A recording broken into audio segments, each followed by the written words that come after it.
O DOC TV é um programa conjunto da Secretaria do Audiovisual do Ministério da Cultura, da TV Cultura e da ADPEC, que cria uma parceria inédita entre a TV pública e o produtor independente, com o objetivo de regionalizar a produção de documentários e difundi-los por todo o país.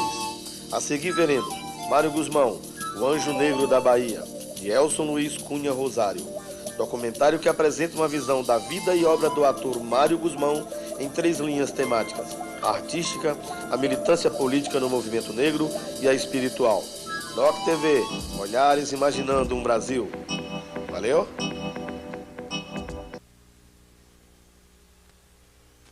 Oriocan, esse laore, Oriocan, esse laore, danco goiá, isso, danco goiá, isso.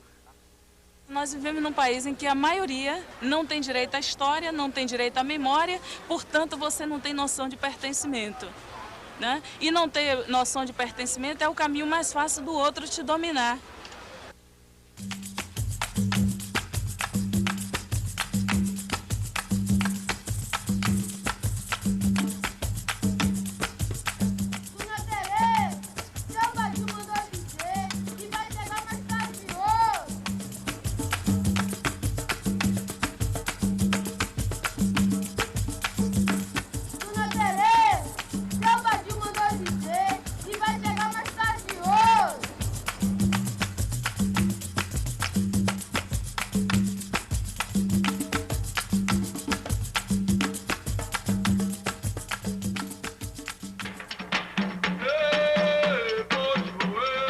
Mário, pra mim, é Guzmão.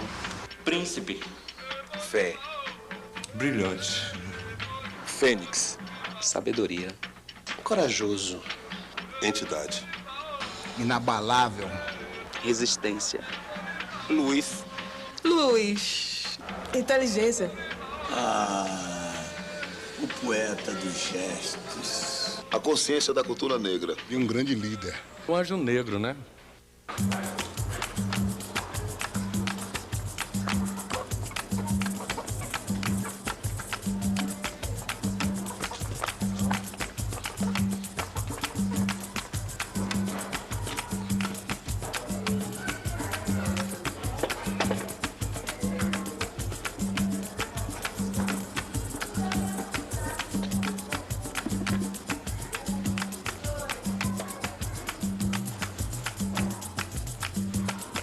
Isso, minha avó Dília. Jesus que te abençoe. Deus que lhe abençoe. Obrigada. Nada. De nada. Vai pra casa ajudar sua mãe, Mário. Vai pra casa ajudar sua mãe.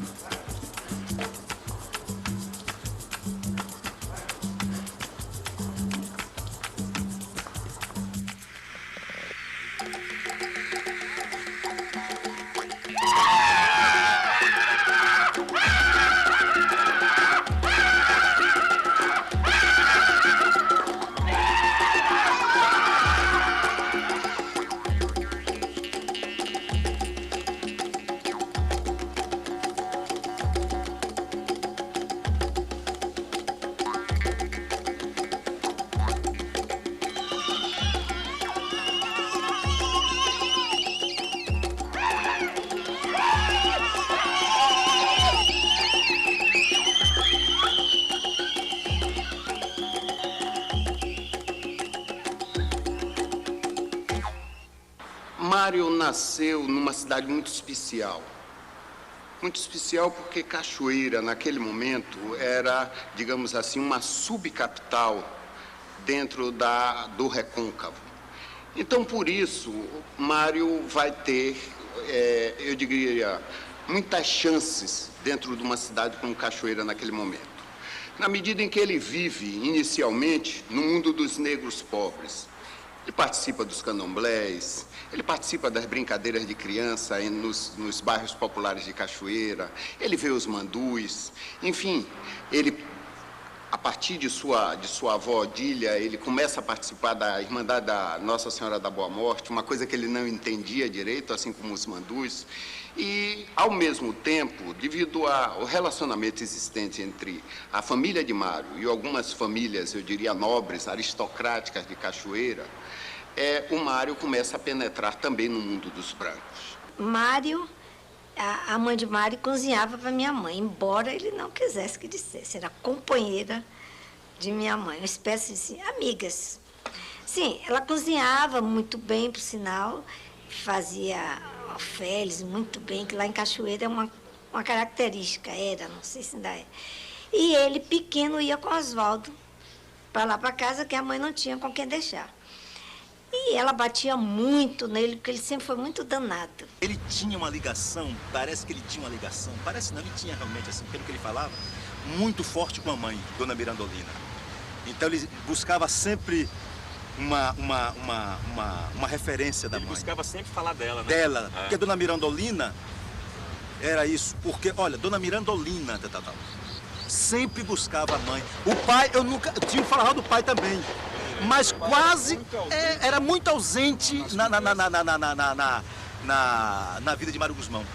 Dona Mirandolina não, Dona Mirandolina era a pessoa muito presente dele. As famílias ricas que tinham condições, quando tinha as filhas que tinham os bebês, mandaram chamar para ela lavar o enxoval todo, porque parecia que tinha vindo da loja.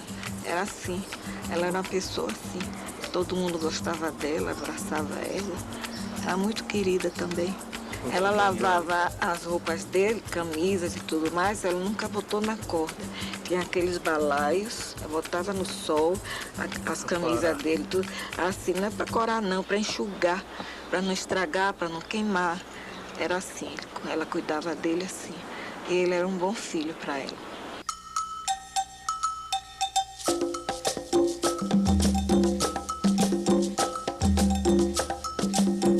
Mário veio muito jovem para Salvador, em torno de 18 anos, 18, 19 anos, quer dizer, veio muito jovem para Salvador. E ele encontra um novo mundo que ele vai formando, de certa forma, uma personalidade marcada por uma característica que está sempre presente na sua família, de torná-lo um nego douto, de torná-lo um nego doutor.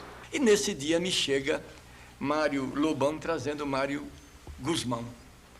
Eu olhei para ele, aí foi uma brincadeira, e logo ele foi muito simpático comigo. E eu digo, puxa, que cara legal.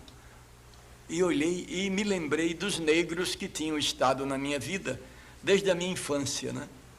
E naquele momento eu disse, olha, eu vou levar este jovem para a escola de teatro. Logo quando eu comecei a fazer teatro, ele também começou a fazer comigo, né? E foi numa peça chamada A Almanjarra, de Arthur Azevedo. Ele fazia o papel de um carregador e eu fazia a protagonista, João Gama, também trabalhava no elenco. Depois daí, então, Mário Guzmão ligou-se à escola de teatro, participou de muitos eventos. Nós fizemos um espetáculo a peça de Ariano Suassuna com o Cristo Negro, o Alto da Compadecida. Eu e Equio Reis fazíamos, não é, os dois atores, João Grilo, né, e Chicó. Eu fazia João Grilo e outro Chicó, e ele era o Cristo. Então, nesse momento, eu acho que ele teve uma revelação de que o talento dele era significativo e se dedicou cada vez mais. E todos gostavam muito dele, né? Então ele concluiu o curso dele, tá entendendo? E depois ficou com a saída do Martim Gonçalves. Evidentemente, quem se torna, ele percebe que o grupo de grande poder, naquele momento simbólico, dentro da cidade, a grande força da cidade, passa ao Vila Velha.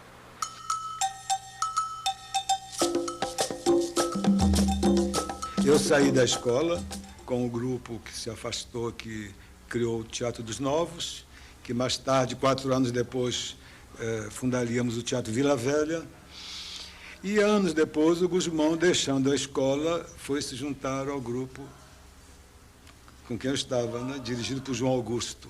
Mário permanece quase 7 anos consecutivos no Vila Velha, fazendo uma média de, eu diria, quase uma média de 3 espetáculos por ano. Quer dizer, é realmente muito, e um momento, talvez o grande momento do teatro baiano, após o trabalho inicial do Martinho Gonçalves, né, que é o grande momento do teatro baiano.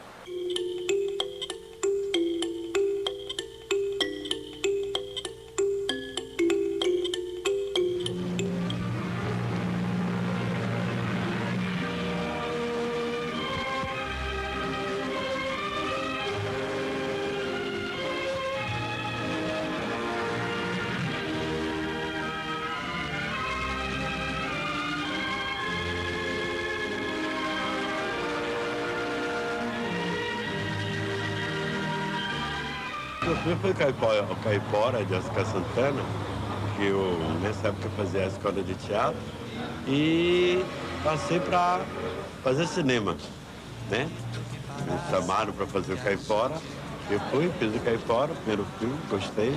Não sabia fazer cinema ainda, nunca sabia fazer cinema. Para mim foi uma experiência muito grande. E lá, Mário Guzmão fez um papel excelente no Caipora, que está aí para todo mundo ver, não é? Porque Mário Guzmão era uma pessoa suave, boa, era um doce de pessoa, e ali ele faz um papel realmente canalha, né? Que não tinha nada a ver com a personalidade de Mário Guzmão.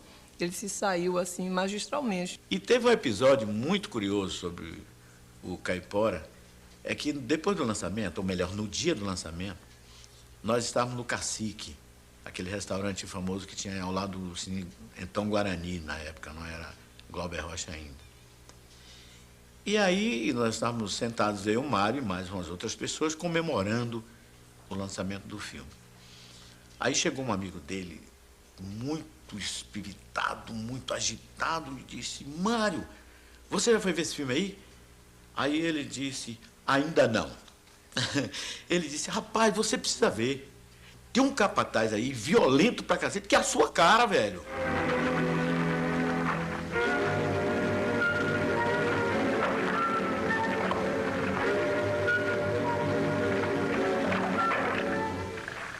Ele tem uma participação muito interessante, uma das maiores dele, no Antônio das Mortes, Dragão da Maldade contra o Santo Guerreiro.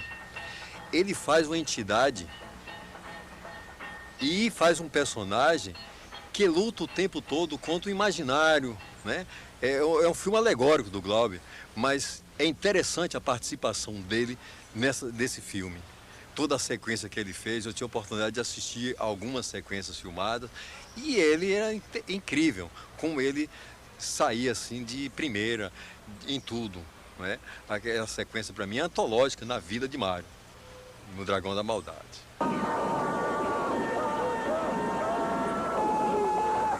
Mário Guzmão, dentro do cavalo em cima dele, rodando assim. Tava aí, lança. Mário sempre dizia: não, Glauber, fica tranquilo, eu sei montar cavalo, Glauber. Olha, rapaz, eu não quero você caindo do cavalo com essa lança, pode se ferir. E essa cena foi ensaiada várias vezes e deu tudo certo. E Mário estava super envolvido, né? A Glauber dirigindo, era aquela coisa, né? É muito lindo, era muito lindo ver Glauber dirigir os atores dele assim.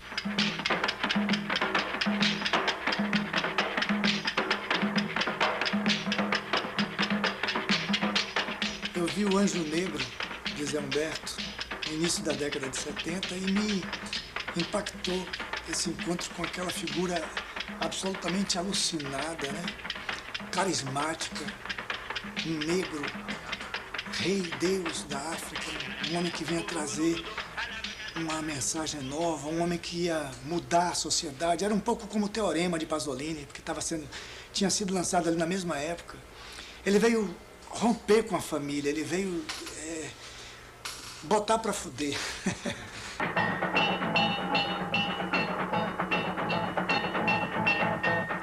Eu me lembro que eu fazia o papel de uma menina, de uma adolescente de 16, 17, que era a idade que eu tinha na época. Eu me lembro que eu tinha um namorado no filme. E ele aparece... fazia parte de uma família burguesa, da época baiana burguesa. E chegava Mário Guzmão, que era o Anjo Negro, e começava a interferir naquela família, né? As pessoas começavam a mudar, a quase que enlouquecerem, né? E eu fui uma das personagens que parece que eu me encanto, me apaixono e fico grávida dele. Mas é um filme, como eu estou falando, com intenção popular. E tinha resposta. Porque as pessoas não saíam do filme, assistiam o filme até o final, né? E riam do filme, né? Dialogavam com o filme, reagiam diante do personagem. Então aqui passou no Cinepax, foi lançado no Cine Capri, né? Tudo cinema que desapareceu. Passou no cinema Excelsior e por aí foi pelo interior, né? E eu acompanhei até Aracaju, quando fizemos o lançamento. E, surrealisticamente, no dia do lançamento, nós fomos proibidos, eu e Mário Guzmão, principalmente, né, porque Mário Guzmão não entrava na sala do cinema porque ele estava de tamanco.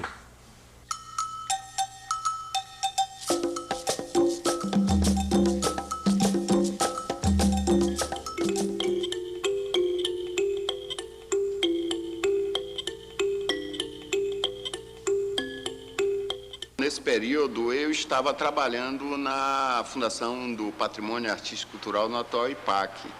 E quando eu vejo, eu abro o jornal, o Guzmão preso.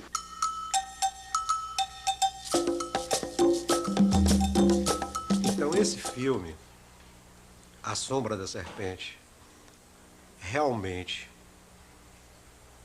foi feito, inclusive Mário Guzmão como ator, e eu também como ator, experimentando LSD e mescalina. Então, a equipe toda tomava e era filmado. Quando a polícia chegou, que perguntou de quem era, Mário assumiu tudo. Ele disse que não era dele, não sabia de quem era. Mas quando o Kleber falou, ele chegou e assumiu tudo. Tinha que ter um bode expiatório na situação, entendeu? Negro, matou. Teve pessoas que, na época, o Toninho, o J. Bamberg, a Maria Auxiliadora Menaim, todas essas pessoas deram muita atenção a Mário. Fora outras pessoas que eu não conheço, não conheci diretamente. Mas todas essas pessoas estiveram muito, Sérgio Fialho, todas essas pessoas estiveram muito envolvidas nessa tentativa, tá entendendo, de tirar Mário da prisão. Houve alguns depoimentos, como o do Lobão, tá entendendo? O depoimento do irmão do J. Bamberg, o depoimento do Petrovitch, me parece que o Vivaldo Costa Lima também depois, foram várias pessoas que depuseram a favor de Mário. A ditadura não atacou só o politizado, ou o terrorista, ou o guerrilheiro. A ditadura atacou a vida inteligente do país. Qualquer pessoa que fizesse parte da vida inteligente do país estava ameaçado. Então, ele não foi preso por causa de política, mas foi preso por causa de droga. Era uma coisa terrível. Eu acho que foi muito difícil, que é um momento de plena ascensão de Mário. Mário tinha feito tudo no teatro baiano. Mário era, de certa forma, um ator famoso a nível nacional. Pela participação dele naqueles filmes, sobretudo no filme de Glauber Rocha, Mário começa a ser conhecido nacionalmente. E, de repente, vem o corte, vem a quebra.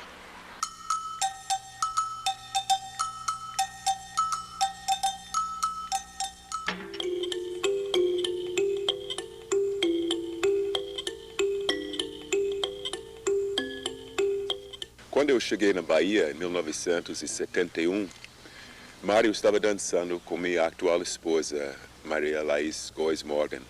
Eles fizeram um espetáculo no Teatro Vila Velha, que foi promovido, por sinal, por Roberto Santana, chamado Udi Grudi. E eu assisti Mário dançando esse duo muito lindo com Laís. Eu fiquei impressionado, porque, primeiro, eu não conhecia a dança moderna na Bahia, e esse trabalho foi feito com um grupo de dança contemporânea, o grupo que, uns anos depois, eu assumi a direção. E depois do espetáculo, eu me lembro que eu falei com o Mário, E ele falava inglês, felizmente, porque eu não falava português naquela época. E nossa amizade começou aqui a partir dessa experiência. Havia um grupo de jovens que queria fazer um trabalho em relação à questão racial, comandados por Manuel Almeida, uma figura tão esquecida, lamentavelmente, pelos movimentos, de uma certa forma, uma pessoa que merece uma justa homenagem ao Manuel. O Manuel começou todo um trabalho com um grupo ali no ICBA, e o Clyde Morgan se integra a esse grupo para fazer o trabalho cultural. Para poder desenvolver mais e com mais profundidade esse lado africano, afro-brasileiro, eu saí para fazer um trabalho paralelo com essas outras pessoas. ICBA foi o lugar bem apropriado para isso.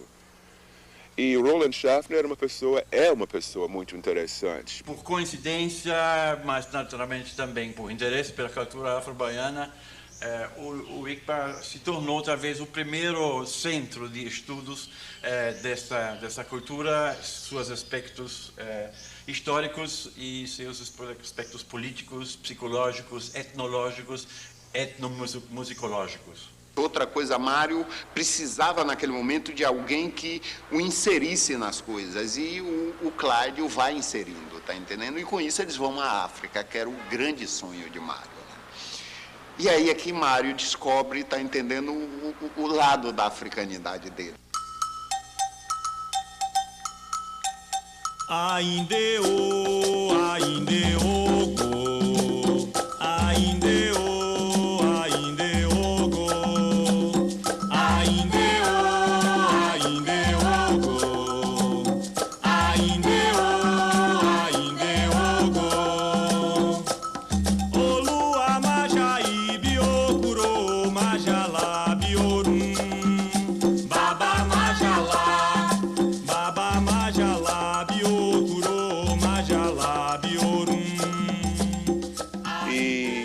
Chegando na África, Gusmão foi, assim, iluminado. O que essa viagem despertou nele, eu percebi diariamente, vendo a interação ele e os outros africanos da África e africanos que vieram de outras partes, da Europa, do Caribe, etc. E sendo que ele falava inglês bastante bem, ele tinha a oportunidade de dialogar com facilidade. E quando ele dançava, você sabe como é para um artista como ele, no palco de dançar em frente de 5.000 pessoas, né? Uma coisa que tinha a ver com a cultura africana, foi muito, muito importante. Ele tinha muita consciência disso. Ele tinha muita consciência. Ele nunca dizia, eu sou negro. Ele dizia, eu sou negro. Ele acentuava o gro. Eu sou negro. Olha o negro aqui. Ele incomodava as pessoas ao pronunciar a palavra negro e principalmente quando ele dizia, eu sou. Mário tinha uma postura muito discreta em relação a essa questão do conflito étnico. Impressionante isso. Ele era uma espécie de guru, uma referência. Mas ele não era que ele se envolvia, enquanto militante, nas ações do movimento. Eu acho que isso é um mérito, porque hoje nós vemos isso como mérito, né? Quer dizer, é uma demonstração de tolerância, sabe? Que todos os conflitos étnicos se tornam necessários para que as coisas se resolvam. Era muito o estilo dele de viver e de conviver com o outro. Mário sempre teve isso. O outro de outro sexo, o outro de outra cor, o outro que usa isso ou não usa. Mário, essa coisa equilibrada é uma lição. E ele tinha uma lição de vida. Mário já era o próprio movimento negro deste país, especificamente aqui na Bahia. Porque quando adentrei a escola de teatro em 76, do ponto de vista artístico, ele era a nossa referência, ele era a nossa ação afirmativa. Os velhos tempos da escola de teatro, Mário Gusmão já era uma lenda no teatro e no cinema brasileiro. Ele, para nós, é o Zumbi dos Palmares. E Mário antecedeu a este movimento contemporâneo, por conta dele acreditar sempre na evolução da raça negra. É aí que ele desenvolve um excelente trabalho dentro do Olodum, onde ele, de certa forma, é o que João Jorge diz. como o Márcio Meirelles coloca, não é ele o responsável pela criação do bando de teatro Olodum. Mas a presença de Mário é o que faz com que João Jorge comece a pensar na perspectiva de se criar um teatro negro na Bahia. Um teatro com a participação de negros na Bahia. E eu acho que o resultado do trabalho de Mário se desenvolve em vários planos. E Mário começa realmente a incentivar culturalmente, de forma paralela, o mundo negro. Participando de eventos, de lançamentos de livros, tá entendendo? De eventos culturais que eram feitos pela comunidade negra, como os diversos eventos que o Elê realizava, participar de toda a produção musical do Olodum. Quer dizer, o Mário tem uma vida, tá entendendo? E começa realmente cada vez mais, a disponibilidade dele é total para esses grupos. Já são 15 anos de bando e Mário Guzmão é um dos ancestrais, né? Talvez um dos responsáveis até por isso, né? Porque, assim, eu acho que tem uma maneira negra de interpretar, tem uma maneira negra de ser ator, né? E a gente vê muitos atores negros se embranquecendo para estar na mídia, para estar na Globo, para estar em papéis e tal. E eu acho que é preciso buscar essa expressão negra no teatro, na representação, né? E Mário tinha isso. Ele tinha um jeito negro de ser no palco também, ele assumia isso, como Lázaro Ramos também tem. Quer dizer, ele não precisa empunhar nenhuma bandeira, o fato dele estar representando é um jeito negro de representar. E a nossa relação com o Mário, né, veio desde o início do IAE, né? Talvez juntamente com o Macalé, com um amigo nosso, Radovan, que nos ajudou na formação do bloco, dando informações. E sempre, desde o início, nós sempre procurávamos. Tinha algumas pessoas que sempre estavam procurando para tomar mais informação, se preparar mais, né? Ajudar no crescimento da entidade. Mário foi uma pessoa que nós sempre conversamos muito. O Mário, após a saída de Clyde Morgan daqui da Bahia, o Mário se sente meio perdido. O Mário se sente solto. Mário, na realidade, já não tinha uma posição dentro do teatro baiano. Mário, por outro lado, a possibilidade de um teatro paralelo com a saída do Clyde Morgan era quase nenhuma.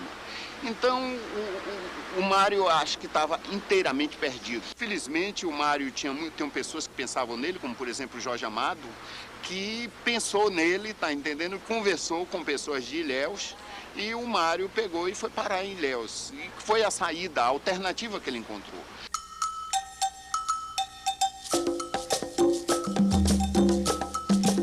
Ele chegou aqui em 80, veio de Salvador, né, encaminhado por Jorge Amado e Jabes, que na época era secretário de Educação, me pediu para dar uma força a Mário Guzmão, né? Nós arranjamos um trabalho para ele na escola municipal, onde ele teria que ensinar inglês. Porque ele chegou para aqui, para Ilhéus, e naquele movimento, assim, o movimento negro, a gente começou chegando um ao outro. Então ele chegou para mim e conversou muito comigo, quem ele era, quem ele não era. Ele já sabia a minha história, mais ou menos quem eu era aqui dentro de Ilhéus, né?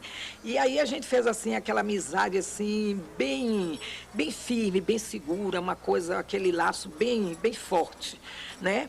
E aí, então, ele começou a conhecer meus filhos, né? E depois desse conhecimento com meus filhos, a gente começou a trabalhar com ele, né? Fazendo teatro de rua. É a trajetória de lutar entre um guerreiro e irmão, o anjo negro da Bahia, é você, Mário Guzmão.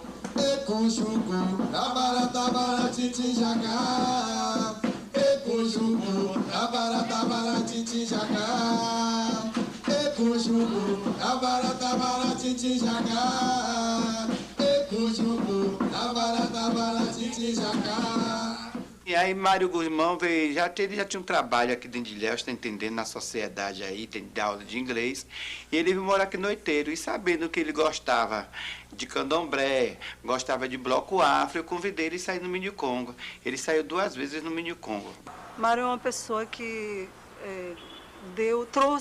trouxe para Itabuna, para Ilhéus, para os artistas, para os grupos culturais afrodescendentes.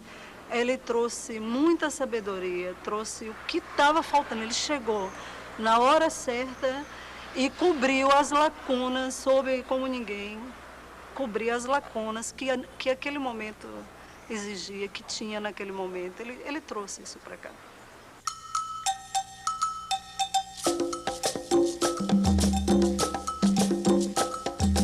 Bom, eu conheci Mário nos anos 80, quando eu dirigi a cultura na prefeitura de Itabuna, e ele veio colaborar conosco no governo Baldo Dantas e Ritinha Dantas, né? Foi uma época, eu acho, de bastante ebulição cultural, e Mário foi uma figura fundamental, principalmente nessa parte de teatro. Eu acredito mesmo que ele tenha contribuído para formar uma geração, né? Por exemplo, Ramon Vane, José Delmo, Jackson Costa, Alba, Regina e tantos outros, Grupo Energia Azul, e muitos artistas que estavam começando. E ele tinha uma relação com a prefeitura mesmo de trabalho, de formação de pessoal. Itabuna, naquela época, era muito barra pesada o negro. Se aqui a coisa é meio difícil, Itabuna era muito pior. Aquela cultura coronelista do cacau e tal.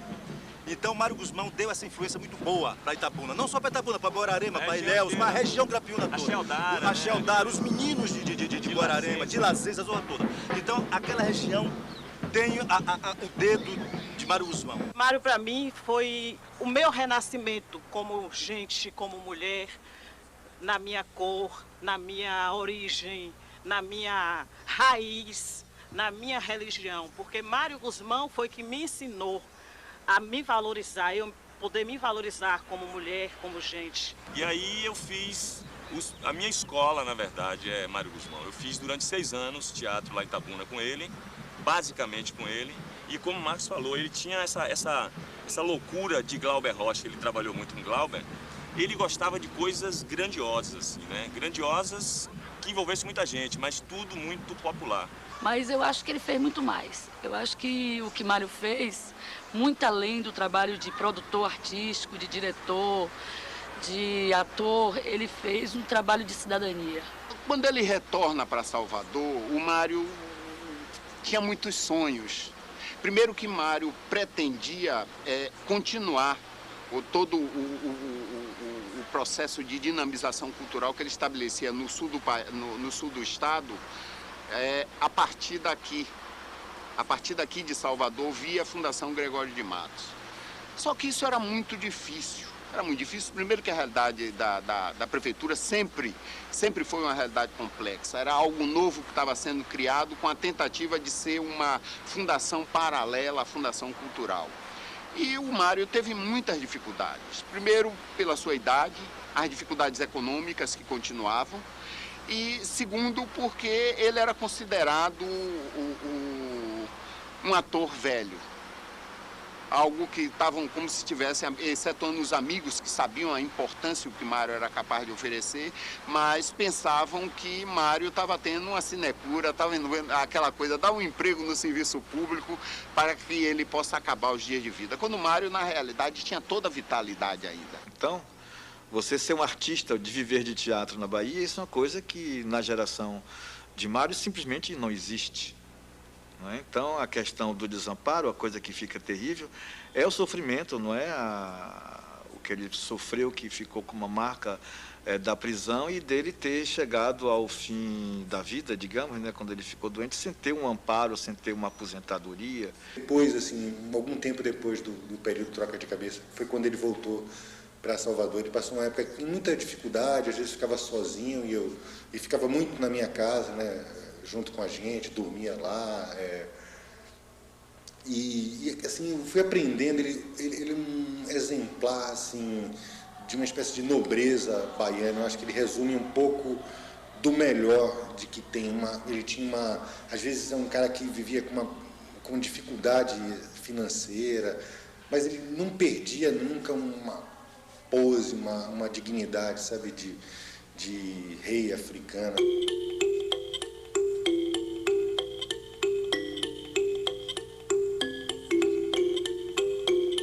Os últimos momentos de Mário foram momentos muito dramáticos. Momentos muito dramáticos porque Mário já vinha, por anos, por anos, desde 92, 93, que Mário vinha com dificuldades financeiras sérias.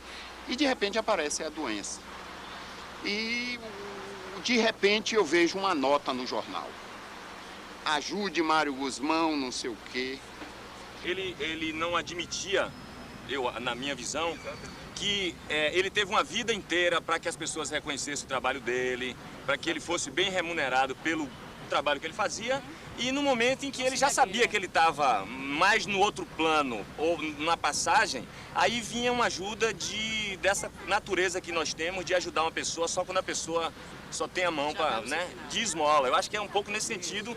E aí ele não baixava a cabeça não, mesmo, sabe, mesmo fudido internamente, mesmo já sabendo que ele ia morrer, porque a gente, quando conviveu com ele nesse apart hotel ali da Maralina, a gente via na cara de Mário Guzmão que ele sabia que ele ia morrer, depois que ele saiu da UTI. E Eda me telefona correndo e diz: Jefferson, olha para aí o que fizeram com o Mário. E nós estamos reunindo, e reuniram um grupo de amigos e resolveram, a partir daquele momento, e o Sérgio Fialho tomou junto com a mulher dele, tá entendendo? Tomaram conta da coisa e começaram um grupo para tomar conta de Mário Guzmão. O que pareceu mais triste em todo o processo que culminou na morte de Mário eram as informações que nós tínhamos aqui, que ele estava muito solitário, que ele estava muito amargurado, que alguns órgãos competentes, públicos, etc., que poderiam ter ajudado, não ajudaram. E o que mais entristeceu justamente foi isso, a solidão do artista, né? De um homem que dedicou toda a sua vida ao estado da Bahia, à sua cultura, à sua arte, e que teve dias no seu final de vida tão difíceis. E no dia que ele morreu, eu lembro bem que eu ia sair com ele, ele queria dar uma volta, sempre gostou de andar. Ele entrou no carro, olhou assim e fez: que lua bonita. Como tivesse se despedindo, né? Aí ficou assim, a linha Maralina olhando pro mar, ficou olhando, olhando, olhando.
Mário teve a sua vida cortada por ele mesmo, porque ele não quis vivenciar no seu próprio físico, no seu próprio cotidiano, o que ele era anteriormente. Quem era Mário? Mário era Xangô. Mário era de Xangô.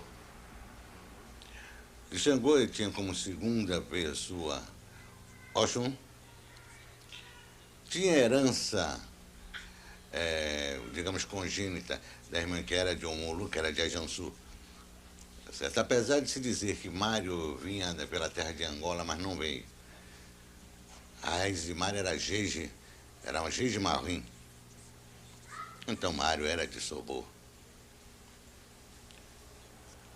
Com Oxum. E a ligação por ser gêmeo com Darorô, que seria os Ibejis. E o Ajansu da irmã dele, que ficou por herança para ele. Fora isso, tinha um Bessim, que era de alguém da família dele, não sei se do avô ou da avó. Mas como naquele tempo os velhos não queriam nos introduzir na religião, tal, até pela perseguição à vida nos anos 40, porque eu estou pensando nos fins de ano 30 e nos anos 40. Então, nessa época era perseguição. Então, o candomblé era em pequenos guetos. E para fazer qualquer cerimônia, antes se tinha que sair para fazer inespecentes na rua para que a polícia não chegasse às nossas portas. Então, talvez isso não tenha passado a Mário. Mário tinha um problema certo, apesar de coisa, Mário era uma coisa... Não estou saindo na religião, o que Mário era, além de tudo, ele cultuava, até por ser IBG, de um caminho de Abicu. Vem cá, meu menino, eu te dou de comer, eu te dou de comer, eu te dou de beber. Mário era irmão gêmeo de Marinho. Por isso, todos os anos, sua família oferecia a 7 meninos o caruru de Cosme e Damião, seguindo a tradição do culto aos IBGs. Eu te dou de comer, eu te dou de beber. Vem cá, meu menino, eu te dou de comer, eu te dou de comer, eu te dou de beber. Vem cá, meu menino, eu te dou de comer, eu te dou de comer, eu te dou de beber. Porque Mário era um negro que era fã das coisas do negro. Mário era negro na pele, mas era negro também na alma, negro na construção do conhecimento. Então, ele era um indivíduo que acreditava em orixá, acreditava em axé, essas coisas ele cultuava no altar interior com muita devoção. Havia nele uma crença muito forte, muito firme. E ele falava, né, que o carrego dele era muito grande, né, que ele carregava Xangô, Ogum, Oxum, Oxalá, Oxumaré. Ele tinha um quequê com o tempo, entendeu? E tinha um caboclo. Ele não tinha, assim, uma casa específica que eu conheço, certo? Agora, que ele acreditava nos orixás dele, ele acreditava. Ele fazia as preces dele, ele acreditava. Ele tinha o guia dele, nunca falou para ninguém qual era, né? Para mim, nunca falou, né? Mas que ele tinha. E ele dizia, minha irmã, eu tenho um carrego muito grande, mas eu tenho muito medo de assumir essa responsabilidade. Aí eu dizia para ele, mas medo por quê? Ele tinha um respeito profundo pelas coisas sagradas nos outros, desde que fosse nos outros. No momento em que ele era requisitado, sabe, ele colocava o pé atrás e saía pela porta do fundo. Ele nunca conseguiu ter uma entrega total a essa parte negra dele. Isto ele não assumiu, isso ele não admitiu vivenciar nele mesmo. Ele queria vivenciar apenas no mundo artístico. Mas o mundo artístico não deu a ele, nem dá a ninguém, esse outro elemento que é o axé, Nagô, de origem Nagô, que só nos vem através dessas coisas da iniciação. Para mim, ele está no meio da participação dos Egum Babá, do Tomeci, dos meus antepassados, dos meus ancestrais. Todas as vezes, todo ano que eu arrei essa obrigação para o Egum, ele também recebe a participação dele, porque ele sempre está presente. Ele sempre está presente, junto com o povo nosso, né? Com minha mãe, com meus tios, com a minha mãe de santo, com a minha avó. Sempre ele está presente, sempre ele está no ladinho de um, no ladinho do outro, ali sempre acompanhando. Então, quer dizer, essa amizade, esse vínculo desta amizade continua espiritualmente. Então, eu não posso jamais, de maneira nenhuma, desprezar o negro Mário Guzmão. Ele sempre vai estar aqui no meu coração e vai estar aqui na minha cabeça, na minha memória.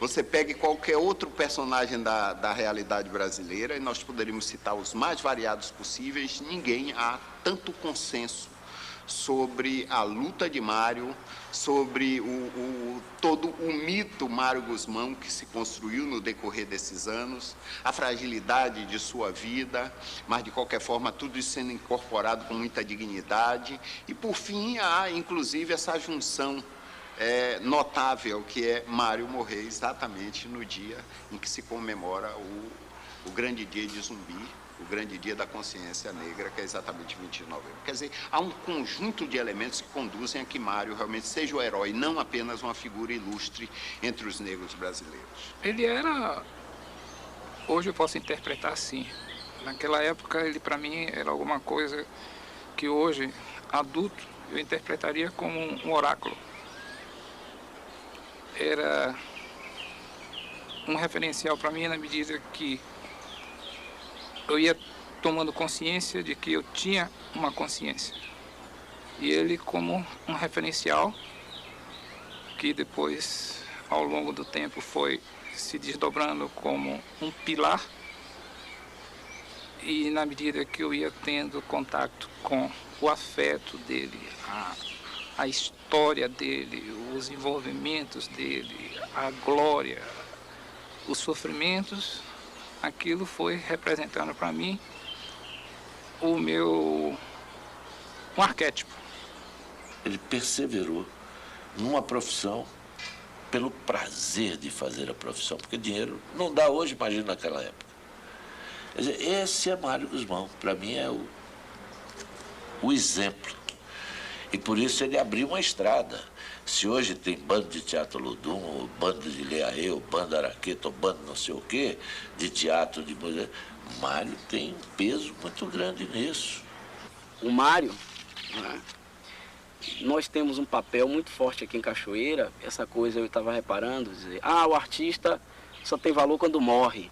Então, um dos exemplos que eu estou tendo na minha vida como Mário, eu não quero ter valor quando eu morrer, eu quero ter valor agora. Certo? Então, Mário, para mim, é o meu maior exemplo de luta, de tudo na vida. Para a gente estar com essa liberdade que a gente tem hoje, Mário foi que sofreu lá atrás.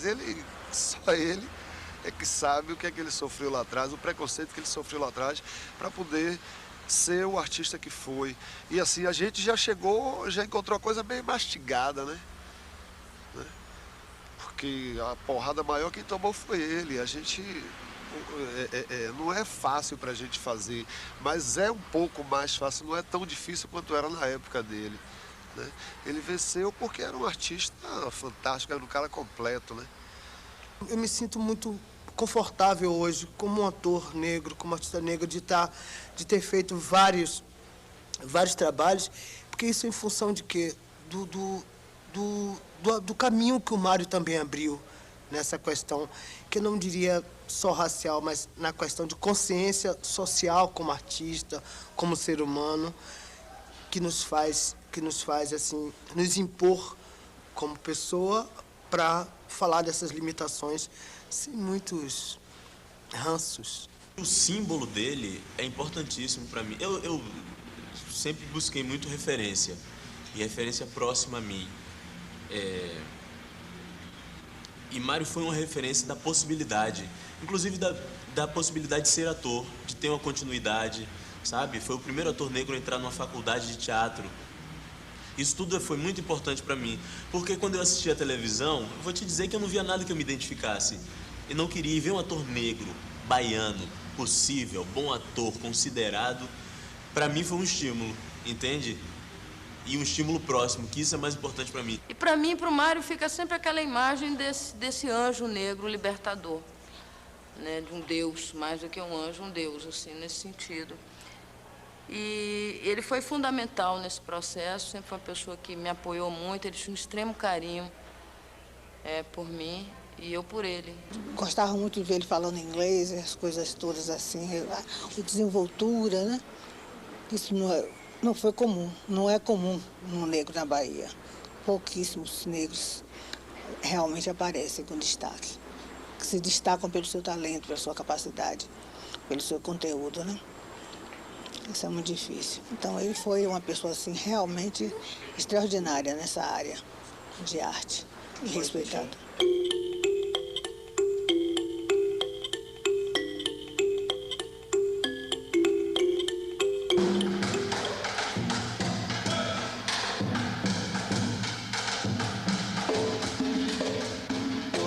Ele tive esse privilégio de aprender com Guzmão, né? Não só essa, mas várias outras lições de arte e de vida, né? Eu creio que eu sempre digo que nós que trabalhamos com Guzmão, com Clyde, E eu, no caso, principalmente com o Mário Guzmão, eu tive a felicidade de conviver muitos anos trabalhando com ele.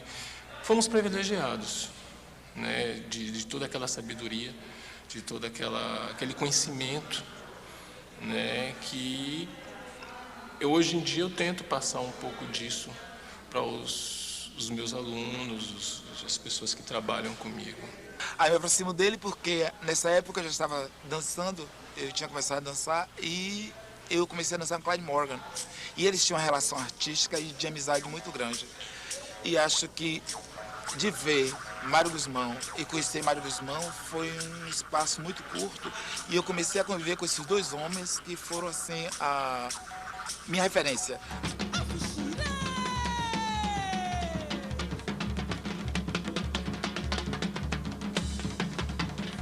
O trabalho social que ele desenvolvia nas comunidades por onde ele passava era muito importante. Então nós, de uma certa forma, nós pescamos isso que ele fazia, né? Nós íamos lá, nós conversávamos e tal, e a gente sabia o que é que ele fazia e a gente queria dar uma continuidade a esse trabalho que era feito também, nos baseando em pessoas que faziam trabalhos maravilhosos como ele fazia. Então a gente tinha ele como espelho dentro disso. Então esse trabalho social, que também é desenvolvido há 17 anos no Balé Folclórico, com certeza tem uma carga muito forte de influência de Mário.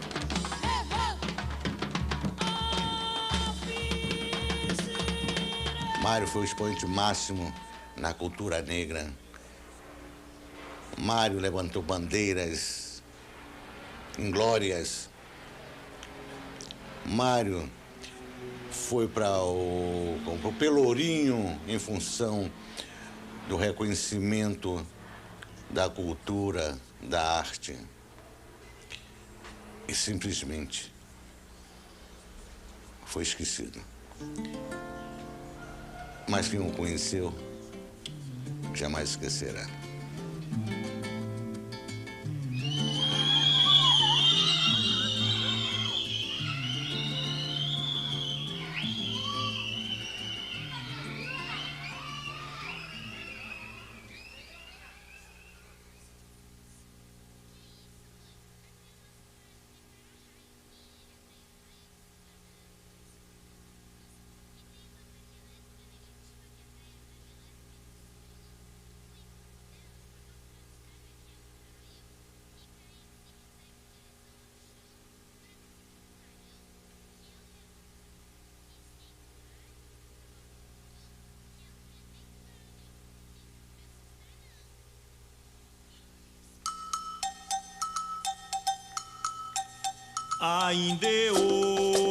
Mário Guzmão vai nos responder. Mário, pra mim, é Guzmão. Piramidal. Figura universal, né? Vilagem. Guerreiro. Mágico. Arte. Consciência negra. Um homem multimídia. Vida. O orgulho da raça. Completo. Integridade. Serenidade. Amor pelo próximo. Um mago. Sabia muito. Inspiração da minha vida. O escândalo. Grandeza, mito e movimento. Mar e um rio. Força. Perseverança. É arte. É amor. Imponência. Doçura. Coração. Dignidade. Tenacidade. Tu foi uma pessoa tão simples. Muita saudade. Um pai ancestral. Um pai.